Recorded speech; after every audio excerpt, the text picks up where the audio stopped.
right, Battleground has been chosen for Game 5, and we are going to Infernal Shrines, a very fitting map to finish the series on. And did we just see the future? Here's Team Expert bringing out the butcher and the fresh meat. I mean, this is the Battleground they've chosen. Historically, when they do pick Infernal Shrines, they've chosen a lot of Cho'Gall, so Dignitas needs to be aware of that. Cho'Gall Medivh, I've seen that way back in the day, but it's one that they can pull off. I think we're not going to see a butcher here, as much as I would actually enjoy that. That would let's just end the series there. Let's just walk out. Fun. They are one of the few teams that actually played them in the past, so that could happen. But you are right. They played the last time on this map, Cho'Gall. It's a good map for Cho'Gall. And today, I have to say that Team Expert was very much so picking meta, maybe with the exception of Tomb of the Spider Queen when they dabbled a little bit in the Stitches plays, which we have seen, of course, but it's still a bit rare to see that combo these days. Then again, let's find out if they're going to play a standard combo, if they want to go for maybe something like this aggressive variant play that Expert has been showcasing in most of these games so far. Okay, Game 5, we're going in. The Falstad? Yeah, there it is. Okay. Falstad taken out here for Team Expert, so we're going to be setting up for a standard game. Dignitas goes back into the Lucio train. Yeah, and right now, so there's no chickens in this game. Falstad is already out, and Lucio taken. Pretty standard start into this, at least for the series here. With other teams, you normally see a different ban than the Falstad in this case. But then again, Dignitas is also one of the teams that usually bans out the Tassadar first. There's more so a second ban for most other teams, so that's a little bit catering towards both needs. For Expert right now, the big question is, of course, how do they start with the draft? We've been talking a lot about Infernal Shrines. Arthurs is fantastic on this map. He is one of the heroes that we usually see here. And with Expert, I feel like it's a bit of a different approach that they have to this. They also love to play their Sonya. Wouldn't really be shocking to me if they once again prioritize her as highly as they did on, let's say, Dragonshire, for example. Yeah, I think it's warranted on this Battleground, especially with the Greymane mix-up they've been having. I wouldn't mind seeing Gul'dan Sonya just to be a little bit more map-specific. I would like Greymane in their first rotation, to be honest, though. I really like what they did with the other heroes, and I think Sonya might be great for them as well. But there we have it, Greymane. I like that a lot. Greymane and Malfurion in this case, but I think Greymane is currently such a massive tool to get backline disruption. We've seen him excel in every single game where he was played so far. And I feel with what Expert has been doing so far, it allows them a lot of flexibility going into the next few picks, because they can either try and enable him with a Medivh again, or they can just simply say, hey, we're going to go for lockdown with the Varian, and then Greymane can jump in, can either use the Cursed Bullet strategy, where you're trying to close out with another hero, or you go for the throat. I feel this pick early on keeps them very flexible, also against the Lucio. Yeah, to add on top of that, the heroic choices being available for Greymane now has made him so much more flexible than before. Cursed Bullet, if you do want to go for the strategy where you just break down a tank and then the go for the throat, if you do have a lot of squishies in the opposing team that you want to lock down. So he just becomes so great for that foundation. Okay, so Dignitas in the second and third slot here. Normally we've been seeing them pick up their tank. There is the Johanna and there's the Ragnaros. Okay, so with Johanna, personally, I am interested to see how JPL is this time gonna talent her, since we've seen a very interesting idea when he was playing on Dragonshire and went more for a bit of a damage-oriented Johanna, also going into the cooldown reduction on level 7, which we see less frequently, but with the Abathur synergy that he had there, it was something that kind of worked out for them. Sure. They had a good run there.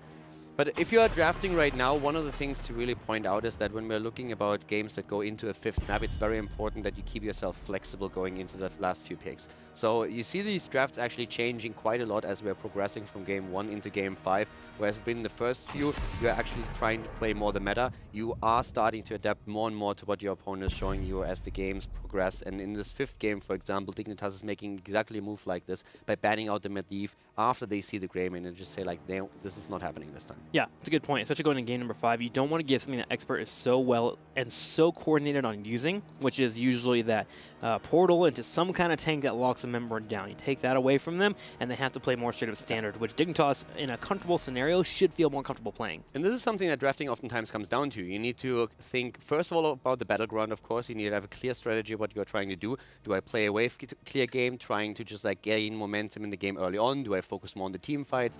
Do I have a snipe comp? And in this case, you also have to respect what your opponent is showcasing you. If you have one single hero or a single player that has a massive impact, try to target him directly, which is what Dignitas is doing at this point. And they are going to force something else out of Yardi. And we have Blade on the Kerrigan. I'm liking it. We've been talking about her, and here she is. Kerrigan has had a hard time in the HGC, not a very high win rate, because she has difficulty playing in the EU meta. The double tanks, the double supports, she can't quite get that burst going down. However, Lucio, not having the cleanse, of course only one tank being here, this could be a scenario where Kerrigan can just go off, because it is one of her battlegrounds. Yeah, and now that we have the Soljin, are we maybe even saying a super heavy frontline with a Varian on top of that? Is that going to be a thing, or do they just rely on another backline hero? So melee heavy compositions are incredibly popular right now, and it's something that we have seen a lot. We've seen double support comps, and we have very melee heavy compositions. So a triple frontline is not really unheard of, with Greymane, of course, starting to join the teamfight later on in his Worgen form. That would make it nearly an all melee comp. But against a hero like Soljin, it has been paying off for Expert to go into that variant, use that taunt with the parry build to just focus all the attention on him while the rest of the team focuses him down. Odd options, you could have Uther here. Both Divine Shield is good for Greymane and Kerrigan if you wanted to go full dive and try and get on lockdown. However, Tazdingo does make that difficult to use. Also, Wailing Arrow would be hard to play into. I think I agree with you. The double warrior composition would be the way to go. Get into the fight, get dirty, and make some plays. And you also have to lock down against Lucio, for example. Maybe a Tyrael? It is a Kalthas instead. Okay, so going a bit away from the triple melee, heading into a double melee with, of course, that Greymane as the added option later on. Kalthas is going to supply that AoE damage. He's also helping you with one of the weaknesses that they're currently having. He helps you with the wave clear. Kerrigan on the shrines on this map can also do quite a lot, but I'm just happy to see Blade on that hero again. That's something where he usually excels, so yeah, it's going to be great. And Kerrigan, she said it herself, it's not easy being queen. We have to find out if he can pull it off. Bay Kerrigan coming in here. Also, just another point is KT makes it a little bit harder for Lucio to get the heals in. You have to be a little bit careful playing around those living bombs, so Baker, we have to be on point with that support play overall. But this is a great Game 5 to end this on. Kerrigan facing off against Dignitas and their control composition. It's going to be a good one. Yeah. AD also played the Kalthas before, and the one thing that stood really out is that he had very well-timed gravity lapses. True. So if he locks that up with the other stun that they're trying to get, that would be great. And one of the key elements of drafts that we have against Kerrigan normally and against the combo that is being used by Expert is missing for Dignitas. They don't have a cleanse. So that is a huge issue for them against these stun locks. All right, well, we're getting ready for the game to set up. Our players are jumping into it. Game number 5. What do you guys think at home? Let us know. Hashtag HGC. Hit us up at Heroes Esports. It's time to get this finished up, man. Game number 5, Sunday HGC EU coming at you. 2 games going into the last map here today. The Playing Ducks earlier losing with a 2-3 against Team Liquid. Team Liquid with a great performance, but now we are heading into the 5th game between Team Dignitas and Team Expert. A fantastic series thus far. Who's going to clench out the victory here? To the left, Snitch on Soljin this time. JPL on Johanna. Zelia on the Ragnaros. Bakery on the Lucio. And Mene on Sylvanas. Expert hoping to take a fight here against the Western Clash champions. Greymane on Nick, Malfurion on Kirsten, Kerrigan on Blade, Anubarak on Bad Binny, and Kelthos for ADRD. Kelthas, ADRD once again with a gravity lapse. Can he connect this time? And do we have the same impact on Soljin that we had on Dragonshire? I am liking this quite a bit. It's always awesome to see a best of 5 just develop into the 5th game because you have so many mind games between the teams. It's just a pleasure to watch how they react to each other's playstyles. Mix up between these two teams. Watching for the rotations is very important. This is where Kerrigan usually gets her pickoffs between that bottom lane and the middle lane. Yeah, Nick on that Greymane. I think we really one of the heroes to watch in the... Oh, there we go. Stunlock against Zelia. He is barely getting out of this. Nick now on the retreat gets healed by Kirsten. But this shows the explosiveness that we've been highlighting earlier today already. And especially, for me personally, Greymane is a crucial factor in most of the games that we've seen thus far. Kerrigan is going to be important, Anubarak as well. All for the lockdown, all for the aggression. But Nick is the one who is going to try and bring the pain. Something to note too, look at the Kerrigan. At level 1. She got block here. I think the block is actually a reaction that they have mainly against Soljin. They have been doing the same thing already when we saw them on Dragonshire. All the heroes that had block available to them, I think in that game it was Arthur's and Sonya, took block immediately. So they're really just trying to counteract the auto attacks that can go against them. Letting Kerrigan dive in, maybe tank a couple of those shots so she can be able to handle that Zoltan pressure. We'll see if it pays off for Expert. Bad Binny and crew are in the middle soaking out that lane, but JPL turns forward with that Condemn. We're going to be constantly having our waves being rotated in the middle of the bottom lane. I do like how safe Xayah is playing against Kerrigan. Him being a Kerrigan player himself, he knows the potential that she can have if followed up by that Greymane. JPL, I am watching out for his talents currently. I want to see if he sticks with that build that we saw on Dragonshire. It would be a bit of a newer approach. We occasionally see players switching the 7-up a bit. Oh, Ragnaros actually falling victim now to exactly that aggression that we talked about. The Greymane combo together with the Kerrigan. Kerrigan enabling with stuns the damage output from Greymane. Worked very nicely. And having that Malfurion behind you for good roots is, of course, always an added bonus. Dignitas will start the Shrine phase first. They got a few shots already, 14-1, as Bad Vinny was able to snipe one away for now. ADRD comes in with the big Flame Strike, and Expert is going to move in for the rotation. Now, normally you see Q build for Kerrigan. That will not be the choice here for her. She's going to be picking up Block as well as Fury of the Swarm, so she'll have Cleave on her auto attacks. It's one of the things where Blade is very... he likes to experiment on this, but whoa, ADRD gets blown to pieces, and Curson, he's definitely going the wrong way here. He's about to fall as well, but nope. Saved by Bad Benny. The bug barely able to save Malfurion here. Well done.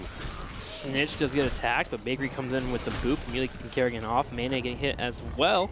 And Team Expert is unable to get any kills or clear out the Shrine. And with the big Punisher pushing in the bottom, all hands are on deck here to help out. So Bad Benny is going to try and bait the Punisher over the wall. Yep, not able to move away this time, but they're just trying to focus him down, baiting him over. It's an Arcane Punisher, does some damage. But here's Sylvanas opening the gate at the side. That's exactly how you play with this. And once more, we are seeing Dignitas moving in. They're trying to get the fort here. Mena is attempting to make it happen, but the attempt of Expert to just focus it down. Up to the top, ADRD going up against, of course, Xayah on the Ragnaros. Can we see an engage here? Nick is low, but is still looking for an opportunity as the Nuburak has to dash out, and that seals the fate of the fort at the bot lane.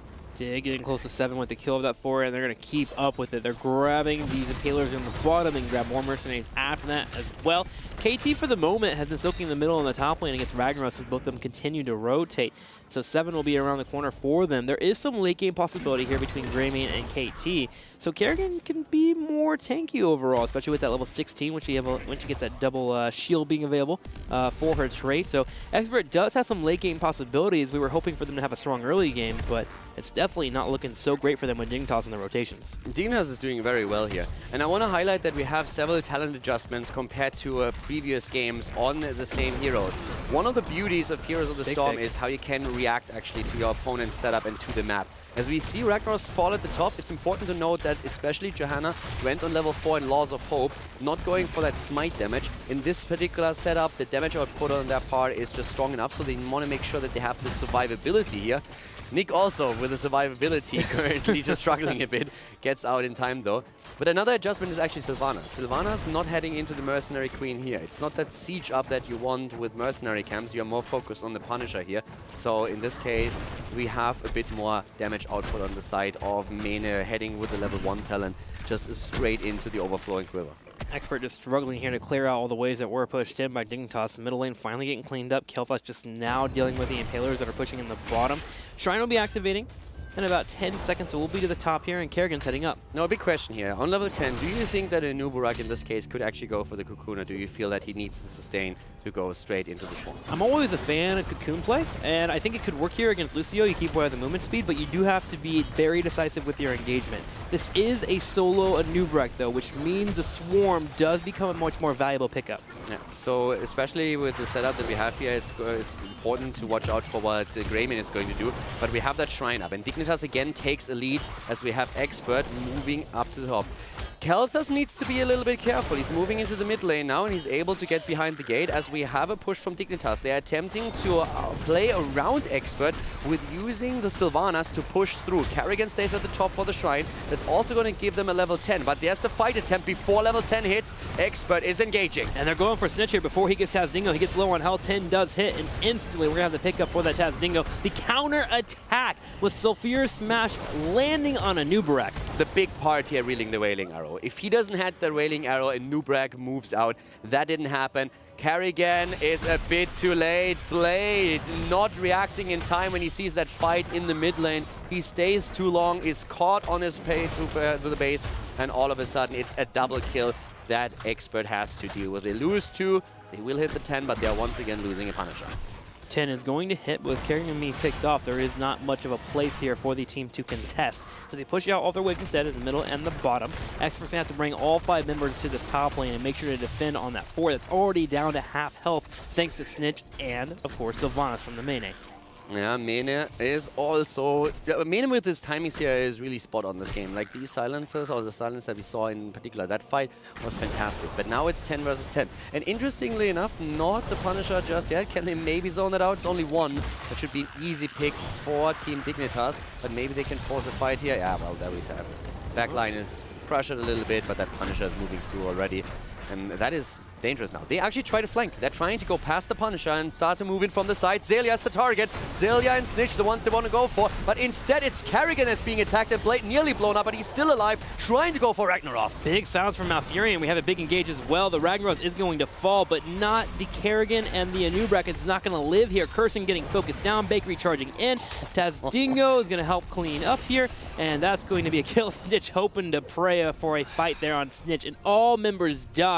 And with a Sylvanas alive and a Bakery to heal, this team is going to cook up a push for the keep. I like the choice by Expert to go for that flank. I really think it was a smart choice to make because they realized they would lose too much with Sylvanas pushing through. The flank is the best opportunity they get because they make sure that the Punisher is not part of the battle, but then losing it this heavily, that's of course a massive, massive blow to them.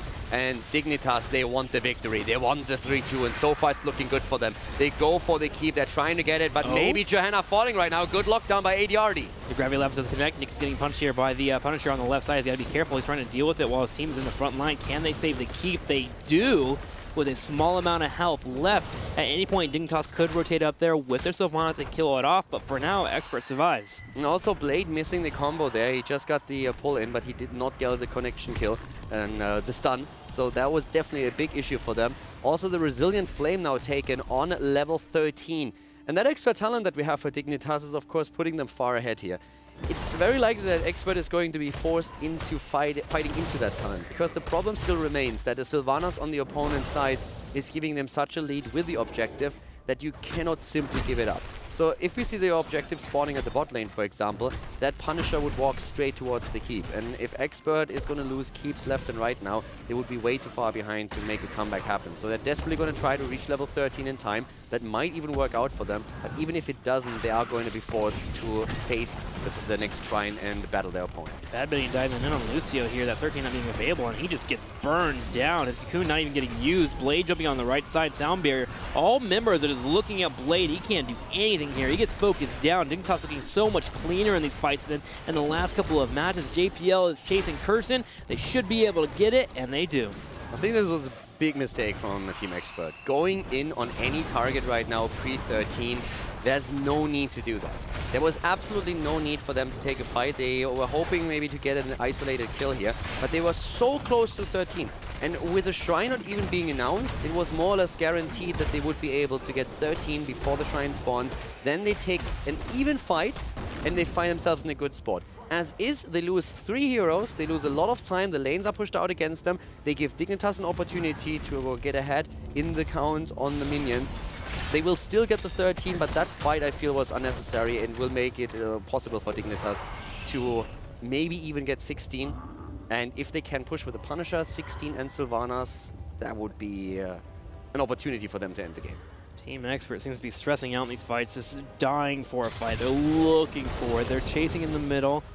Yeah, I mean, look at this. What is Dignitas doing? They give up the shrine for now because they are saying, hey, we just take these camps, we put pressure onto the top lane because the keep is falling, and we will hit 16 so we can fight you with a 3-level lead and the extra advantage. Like, Expert made that possible by losing 3 heroes in that last engagement. Expert knows it too, and instead of going for the rotation and clear out, they're just trying to get the Punisher. The Punisher, if they grab this, does make the game last longer for them. They are 6 away from finishing off the Punisher. Can they grab it in time? 35, 38, 39, and 40. Now they need to get away. Bad Benny Burrow charges away from the rotation. Blade does move in. He goes in for a combo. It does connect. Resilient Flame pops out. Cocoon being used. And they try to go in. The Cocoon is in there. The kill potentially... Oh, wait. Blade's going off here. Tazdingo's been popped here. Can they actually stop it? Tazdingo being effective? Yes, he drops on the W. Blade is actually going off here. here. Blade goes down though, and it's a 2-for-2 trade. That Punisher is still on wall, and the core is actually being attacked by those 2 camps that were taken earlier. Bad Benny is falling. They take an engagement being 3 levels down and a talent, and it is not really paying off. The core losing hit points in the meantime. ADR is not going to get out of this one. Forget it. The fort falls, but it's still a massive lead. And the core has, thankfully for Expert, not taken too much damage yet, but just that kill count alone, 15-5. That kill did give them a nice level, though. They got the fort in the bottom, too. It's getting them closer to the 16 than it would have if they try to push in and get a fight on Dignitas' terms. They don't mind the aggression. It just is so hard to pull that off when you're so far behind. I really think their initial mistake was to take the fight where they lost 3 heroes pre-13. That was the biggest mistake that they made so far. Playing that a bit safer allows them to have 2 battles on 13, so they gave up on that. And now they have, as you said, to go for 16. They're still not out of this. I mean, this looks grim. If you look at the map right now, you're saying, hey, they lost the keep at the top lane. There's 15 versus 5 in terms of kills. But once that they get level 16, if they play this right, they can still win team fights. Because one of the things is, if you run this with Cocoon and what else they have, once you win fights, you win them hard. So you will be able to take out 2-3 targets. And if you can carry some momentum and late game Punishers into the game, that would help a lot.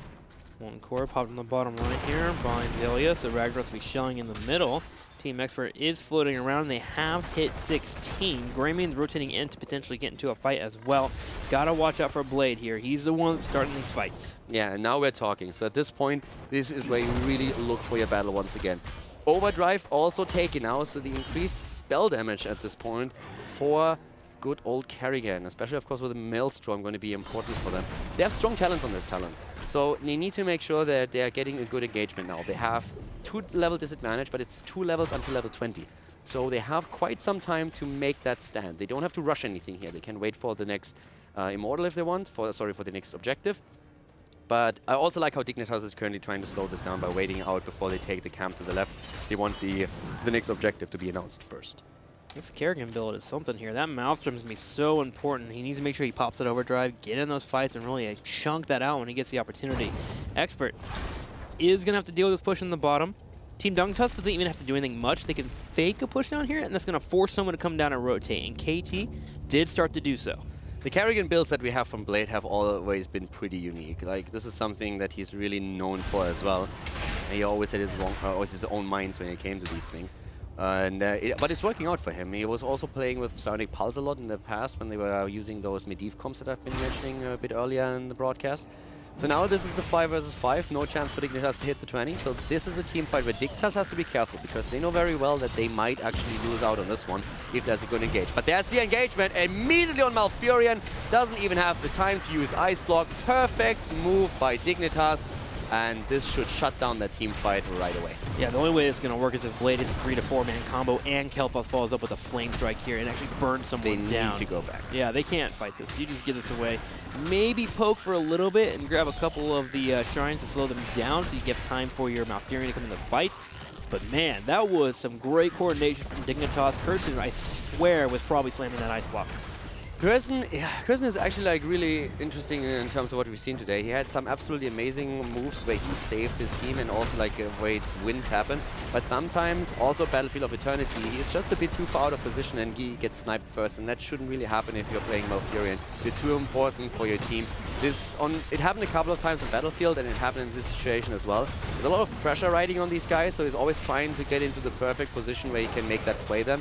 But he just didn't expect them to attack him from that angle. And now you can see how Dignitas is hitting 20 with this. They are definitely getting value out of those Sylvanas picks. Molten Core being popped by Zelia. They're going to start moving in on the core. Nick needs to survive here. The cleanse has been used. Curson will survive for now. Punisher being focused down. We did have the Cocoon coming out to lock down Snitch. ADRD on the back left, though, gets burned out.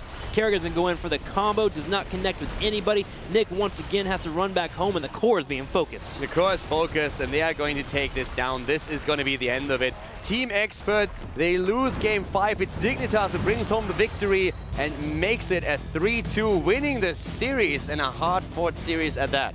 Yeah, this is what it comes down to in best-of-5 series, running out of steam or pushing through. And Dignitas just has the composure, the experience to work. But huge kudos to Expert. They showed up today, and there were some games where they looked dominant. They look great overall, but it really feels like nerves maybe played a role, or they were just exhausted playing so many games in a row. Towards the end, when we looked at the 5th map, it was really just a few coordination problems that they had, and some calls where you said, like, okay, it might have been a bit smarter to just play this a bit slower here. So they were very aggressive, and this is something where they usually thrive at. Once that they have that momentum going for them, they have that aggressive stance, and if they can pressure their opponent and really put that on the table, that's amazing. In this case, it didn't work out, and they felt a few of those fights felt very forced, where they said, like, hey, we have to do something. We have to really just try to get that momentum going for us.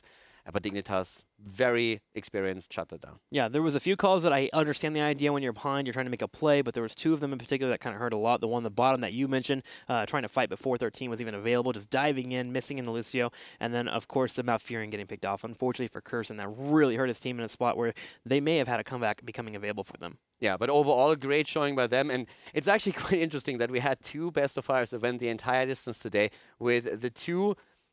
I don't want to call them underdogs, but the 2 teams that were going up against our huge favorites out of the top 3 doing just so well, but in the end just not having it to turn the series and make that important win happen for them. Okay, well, we're working here on getting Bakery on the phone. We're going to talk to him about the matchups and, of course, HGC overall today. HGC for Sunday. This is probably one of the most impressive days that we've probably had in Europe. The skill between all the teams, the middle-tier teams and the top teams, just seems to be coming closer and closer and closer. I wouldn't say not only the Sunday. I think the entire weekend was fantastic. We've seen so many different strategies here. The Viking pick on the last map between the playing Ducks and Team Liquid. The first day when we had Gaslow, when we had heroes like Probius playing, for example. So the entire weekend has been absolutely fantastic. And we get more, too. There is 4 more weeks coming at you guys for HGC in this first phase. And then afterwards, of course, we got playoffs, we got the Crucibles, we got the mid-season brawl. HGC does not stop after this, man. I hope you've been enjoying week number 6. In fact, let us know. Hit us up on Twitter. Use the hashtag HGC. We love to hear from you guys whenever we get the opportunity.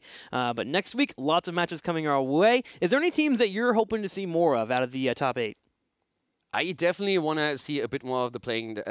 There's so many, actually. Like, in the end, it's like all. You have a team like Expert that always has really cool and aggressive drafts. You have the playing Ducks who did fantastic, and I want to see if they can follow up on that. Tricked, who are said to be better than they're usually positioned right now. So there's a lot of teams that I feel are worth watching. Well, we have Bakery. Bakery, thank you for joining us. And let's talk about today, man. HGC's been looking crazy. How do you feel facing off against Expert? Yeah, that was much closer than we hoped it would be, definitely.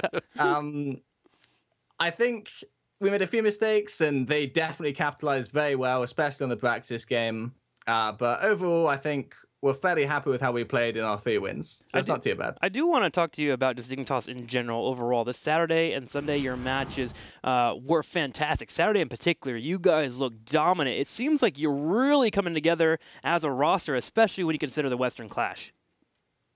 Yeah, definitely. I think when we first started trying with Zelia, we knew that we had potential and we knew that this could be the best lineup that we've ever had. But obviously, it takes some time to work through the issues that you have as a team, and also just Zelia in general, getting him up to speed and getting us up to speed with Zelia.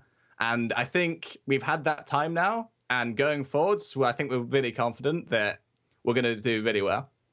Awesome. We're loving watching you guys grow. Caldor, over to you. First of all, congratulations, of course. Well played. Great job there.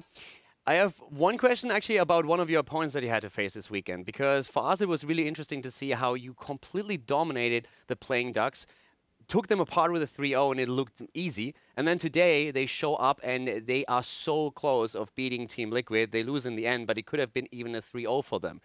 Why do you think that is? Did they just play worse against you? Did your playstyle just fit better against them? Can you tell us a bit of how you would rate the playing Ducks right now? To be honest, it didn't feel like the playing Ducks were particularly well prepared for our series. We thought that they'd have some kind of pocket strategies, and they just kind of never came, which we were really surprised about. So watching today's series, where they did have those pocket strategies and they did bring them out, and they performed really well, I think today was much more representative of their skill.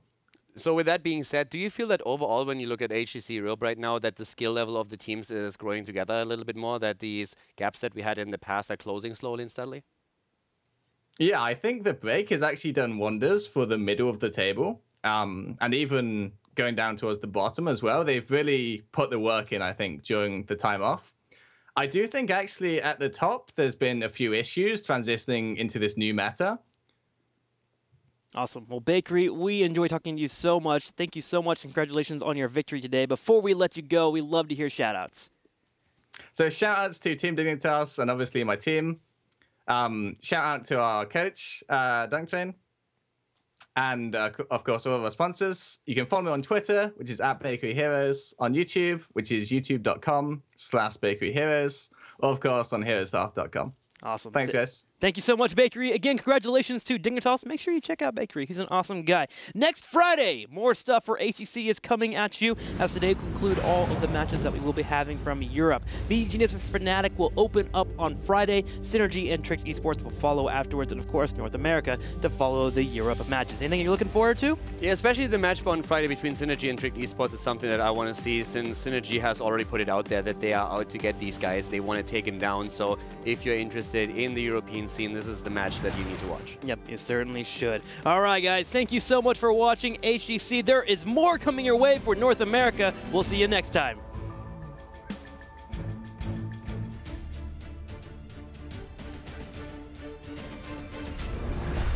3 members dead here. Tiger's Clone is going to be going down. Same with Savage. 5-0 wipe here. Oh, even the Bolt Root! My goodness! Oh, oh no! Mary Day! Mary Day is a legend! Nature is not always kind.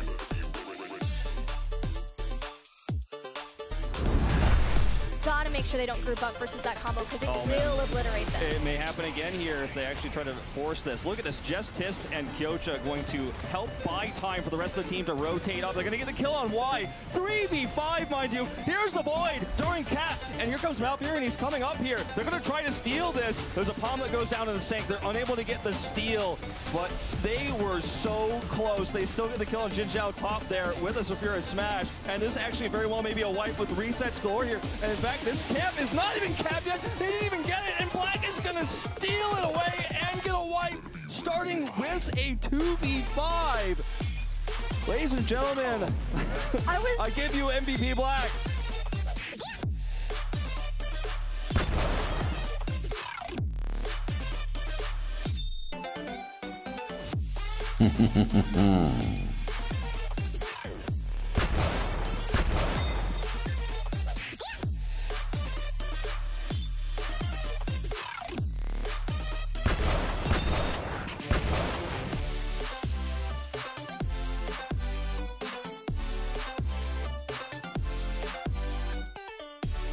Perhaps I'm not the only prodigy here after all.